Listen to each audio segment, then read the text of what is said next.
Just 2 years ago, we were trying to figure out what SUHD meant. Now Samsung has an entirely new kind of TV called QLED. Is this just a new name or is it a new kind of technology? Well, it's actually a little bit of both.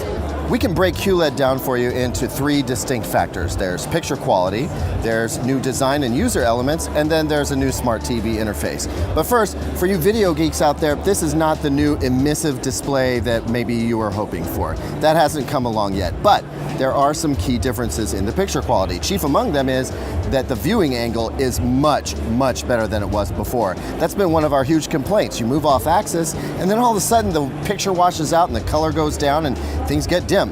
That's been mitigated to a great degree. So far as I can see, it's really not much of an issue anymore. And along with that, the black levels are supposed to have gotten better. I can't verify that right now because these are not good conditions, but I will say that it makes sense given the new anti-reflective coating and some of the changes they made to the quantum dots. Perhaps an even bigger deal, though, are the design and user elements. Take this easel-style stand. You can now put the TV on the floor in your home without having to have a credenza or an entertainment center. And you can route the cables up through the stand itself, so everything is very clean. This looks like something that you might expect from a company like Bang & Olufsen, for example.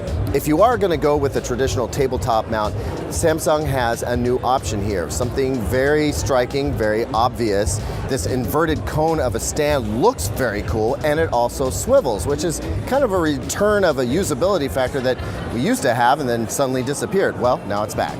I think the bigger deal, though, is this new wall mounting structure. This lets you basically hang the TV on the wall with no gap at all. Traditional Visa mounts push things out several inches from the wall. This lets you get almost zero gap between the back of the TV and the wall, and that makes for a much cleaner installation. This might be one of the coolest things that I've seen so far, though. This right here, do you see that? No, you probably don't. That's because it's about the size of fishing wire.